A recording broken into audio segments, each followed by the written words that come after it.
और समाजवादी पार्टी, आश्चर्य होता है मुझे, समाजवादी पार्टी जब किसान के बारे में बोले, युवा के बारे में बोले, महिलाओं के बारे में बोले, तो मुझे आश्चर्य होता है। प्रदेश के अंदर हम लोगों ने एंटी भूमाफिया टास्क फोर्स बनाया हुआ है। 67,000 हेक्टेयर से अधिक लैंड हम लोगों ने इन भूमाफियाओं के कब्जों से मुक्त कराई है। ये ज्यादातर जमीनें सत्ता में रहने के दौरान इन लोगों ने जबरन किसानों की ही दबाई थी या सार्वजनिक जमीनों को कब्जा किया था।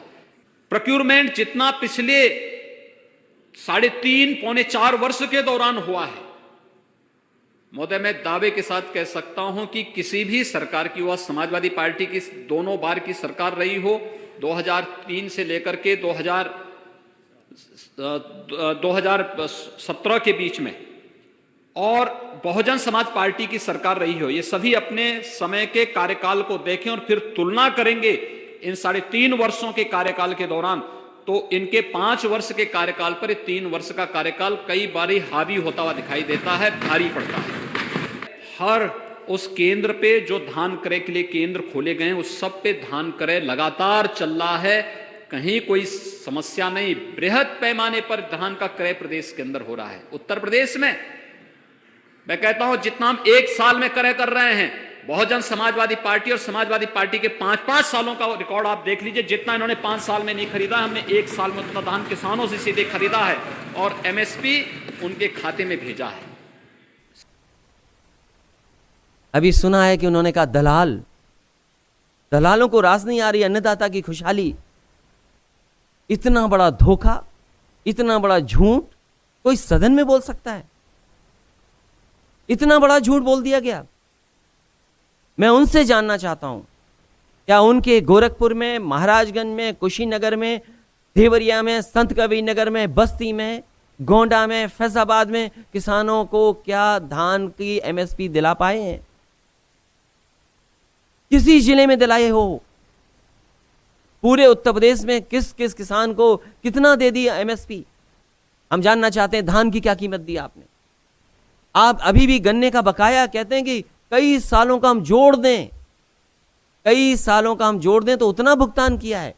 मैं उन्हीं से जानना चाहता हूं कि आखिरकार गन्ने के सुधार में और उत्तर प्रदेश में किसानों की मदद अगर किसी ने की तो समाजवादी पार्टी ने की, और आज भी जो चीनी मिलें और जो आधार खड़ा है वो समाजवादी पार्टी का देन है। कहते हम चीनी मिल बेच रहे थे। मैं उनसे जानना चाहता हूं कि अगर वो वाकई में योगी हैं तो सच बताएं कि आखिरकार उत्तर प्रदेश में चीनी मिल कितनी लगवाई हैं, चाहे वो नेताजी ने लगवाई हो, चाहे समाजवादी लोगों ने लगाई हो। कोई बताए कि कौन सी चीनी मिल हम लोगों ने बेच दी। और ठोक दो नारे का क्या असर है? ठोक दो नारे का तो असर ऐसा है, ठोक दो नारे का तो असर ऐसा है, महाराज सिंह तो बैठ जाओ, आ जाओ।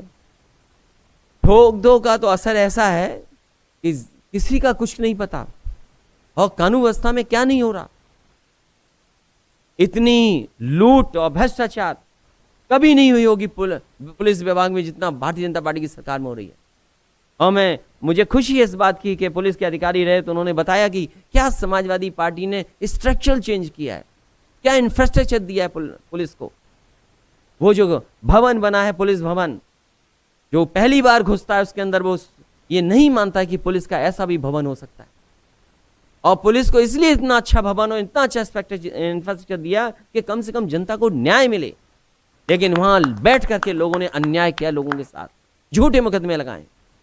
ये 100 नंबर इसलिए नहीं बनाया गया था कि आप उनकी गाड़ियां खत्म कर दें। 100 नंबर इसलिए बनाया गया था कि रिस्पॉन्स सिस्टम बेटर हो, लोगों को अगर जरूरत पड़े तो समय पर पुलिस पहुंच जाए, और समय पर पुलिस पहुंच जाए तो उसी समय लोगों की मदद हो जाती है।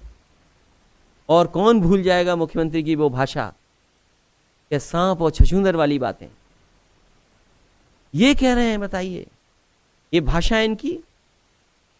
अभी तो बहुत सारी और भी भाषाएं हैं उनकी, उसके बारे में नहीं कहूंगा। लेकिन एक बात मैं जरूर कहना चाहता हूं कि कल के भाषण में उन्होंने सदन में कहा, सोचिए, कोई अगर सदन में गलत बात कहे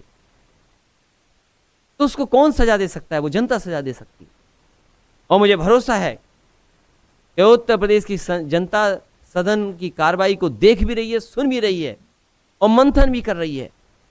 हमारे भारतीय जनता पार्टी की सरकार के मुख्यमंत्री जी ने कहा कि अन्नदाता के लिए एमएसपी की जो बात की जा रही है, उस एमएसपी को वास्तव में प्रधानमंत्री जी नरेंद्र मोदी जी ने किसानों को दिया है। बताओ, ये सदन में कहा गया, कौन स्वीकार कर लेगा इस बात को? एमएसपी दी गई है, कौन स्वीकार करेगा इस बात को? न मक्के की एमएसपी मिली, न धान की मिली, पूरे खेती चौपट हो गई, बर्बाद हो गई। और जितने भी कानून बने हैं वो बड़े उद्योगपति, बड़े घरानों को लाभ पहुंचाने के लिए बने हैं और खेती पे भी कंट्रोल बड़े लोगों का पहुंच जाए इसलिए कानून बने।